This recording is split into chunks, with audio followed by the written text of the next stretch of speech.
బయట బేకరీలో కొనే పని లేకున్నా ఇంట్లోనే ఇలాంటి చికెన్ చీజ్ బన్స్ వస్తే ఇంకేం కావాలి చెప్పండి ఫ్రెండ్స్. నిజానికి ఈరోజు ఏదైనా స్పెషల్‌గా తినాలనిపించింది మాకు. సో, అందుకనే ఇలా ట్రై చేశాము. ఫస్ట్ టైం చేసినాము ఇంట్లో.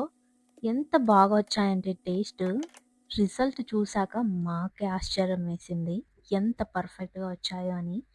ముఖ్యంగా ఆ చికెన్ లోపల జ్యూసీగా ఉండి, ఆ మెల్ట్ అయిన చీజ్‌తో కలిస్తే ఆ టేస్ట్ వేరే లెవెల్‌లో ఉంది అసలు. ఒక్కటి తిందామనుకోని అన్నీ టపటపా తినేసాము ఆపకుండా. మనం పిండి కలిపేటప్పుడే ఆ టెక్స్చర్ చూస్తే అర్థమైపోతుంది. బన్స్ ఎంత సాఫ్ట్‌గా వచ్చాయో అని.